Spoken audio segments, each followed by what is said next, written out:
So on this wall here, we actually have 3 paintings in the view. I just wanted to just have people, look at these different pieces, and I just had different questions for you as well. So this is another one of that similar chair, but there was some interesting motifs that I wanted to ask you about. There's this and this sort of relate. I thought they were sort of a riff off of Matisse, and you said that wasn't the thought. It was not my intentionality, but looking at it right now, yes.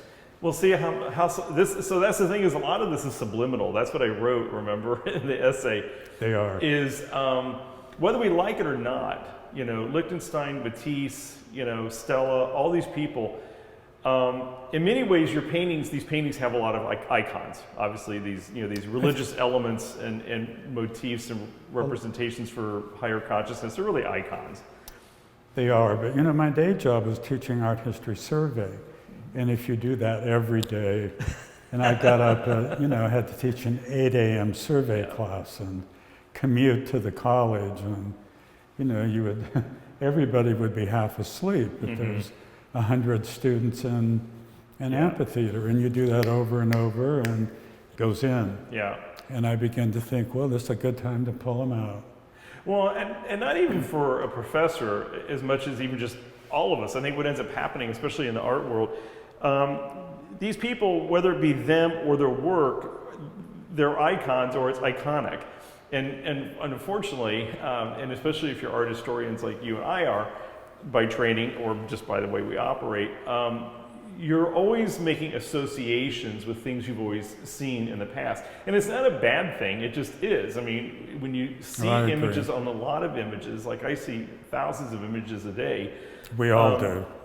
You're always processing and organizing in your head, and what it is I think what I do is it's aesthetic. I'm not trying to think art historically per se, I'm thinking aesthetically. Oh, that reminds me of these kind of paintings, and it's not good or bad, it's what it reminds me of, and because I tend to curate, I tend to write, I tend to organize aesthetically around things that are similar, not because they particularly relate in a linear time frame or whatever. No, I understand. And so, and I just think this is more interesting that way because that's how we all think. But what ends up happening is, whether these people want to be icons or their work considered iconic, it is, and it does have an impression on artists. It does. And younger artists.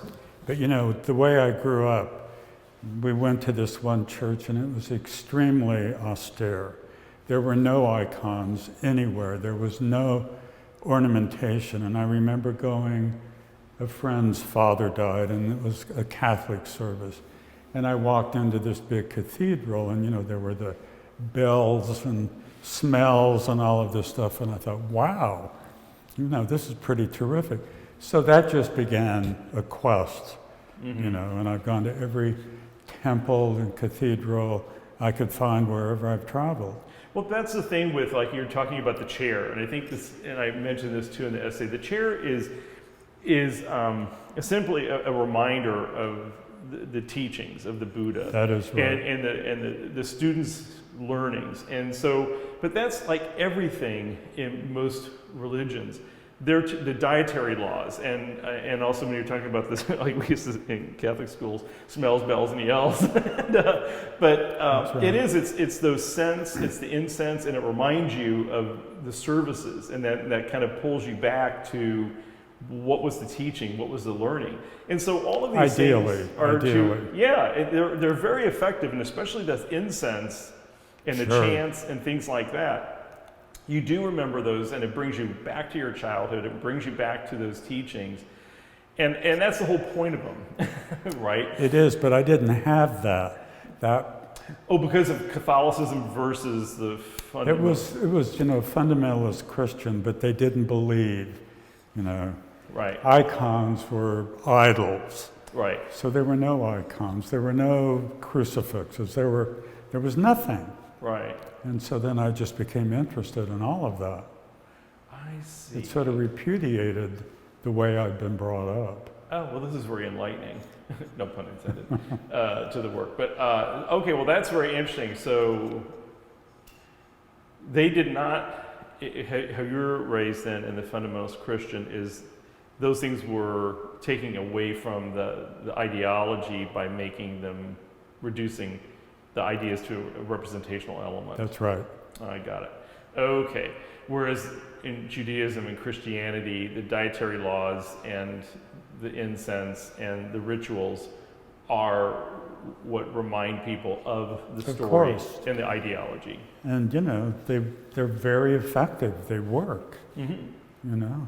Well, children remember them. If you were raised Catholic, I mean, you know, you remember it forever. You know, these services and all of these, you know, the prayers and the rituals and the smells and the scents.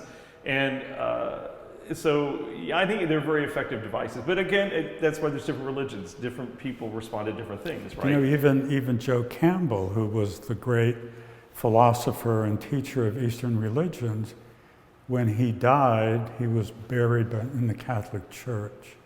And we were all really shocked because, I mean, he had just eschewed it and said we were, you know, walking in the shards of Christianity. And that's the way he wanted to go out. Interesting, yeah. isn't it? Okay. So, well, that's fascinating because I had not realized that, first of all, about the fundamentalist. So that's very interesting. But again, it's, you know, it's just different teachings and approaches for, you know, to coalesce around generally some sort of common idea or theme, but a different way of approaching it, I guess. And well, I mean, I think people, they want to understand why they're in the world, you know, the big question, how did I get here? What do I believe in? So for many people, you know, and I mean, even, you know, you would think during a pandemic that people would turn to religion, but I don't think they are. I have no evidence of that. But, you know, look at the world we're living in. I mean, there's nationalism, there's, you know, there's the pandemic, there's racism, there's bigotry. I mean, it's a mess. Yeah. Well, and that's what's sort of puzzling about these, then, I think, for people. Because, like I said to you, you're drawn to it like a moth to a flame if you like the aesthetic like I do. And your eye moves around because there's so much to see. And you start seeing things, oh, lotus flowers, and oh, trees. And then, you know, and you see, you know, these, you know, starburst, and you see, you know, optical and illusory things. And all of a sudden you step back and you go, wait a minute. What is this? what am I looking at here? It's a puzzle. And that's it. It's a puzzle, but you realize there's no resolution because...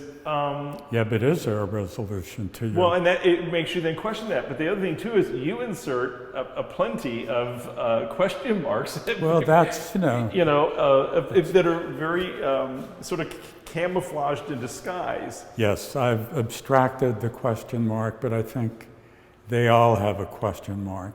Some of them have multiple. Yeah, some really have a lot going on here, and and some of them, you know, fewer. But I think it does. Even without those, I think what's happening is that to a person who really takes the time to look at them, you see all these framing devices. Like I think this one's got fascinating ones. I love this. You know, it's got these little lines out here, then you got this great black and white, which we were talking about, and look how effective that black and white is. I mean... Oh, I know. This is particularly... This one's really a very effective one because you didn't break it up. It's in all of them. Yeah. Well, sometimes you break them up and other times you don't, and this one is never broken, which is very interesting. But then, like, this is a great woven, you know, border. And then, you know, this actually has a border here, and it doesn't complete all the way through. And then you got the pink one, and then, you know, it's really fascinating. So I think there are these organizing sort of devices, and... But, you know, when you have so many images floating all over the place, you almost need to ground them. Exactly. Visually, so that's how... So black and white kind of does that. The framing devices do that. And some of them, like this one, has this overall sort of pucey, you know, sort of lavendery color that not all the others have that. Some of them are very broken up. This one has something about it, and I can't figure out what it is, but it's all, it comes off very unified as well. But there is a lot of... See, I was thinking the exact opposite. Well, I think it's the borders. For me, it's the borders, but there's something about the palette. And again, it's this lavender purple that kind of brings it together, whereas the one over there in the back is patches. Yes. It's almost quilt-like. So they're all different. That's what I kind of find fascinating about them. I tried to make them different because, I came out of a minimalist aesthetic where you were taught in art school that you must make 25 of this series. And, they all have to be very subtle, and, it was so bloody boring, you know, and I could remember getting ready for my first show and I was, I'll make a off-white one and then I'll make a, so I'm as far from that as I can get.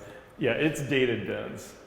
But to me, it's fantastic. I love these, and but again, I'm sort of a child of the '60s, and I mean, listening to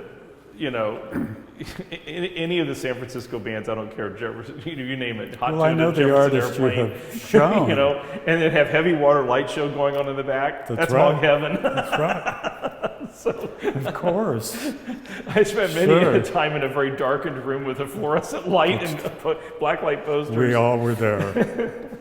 Definitely. But, so no, I that's why these resonate with me. But I think even beyond that, though, I think the fact that you have really posited a very interesting question, or you're putting forth something that you're bringing in things that we think of.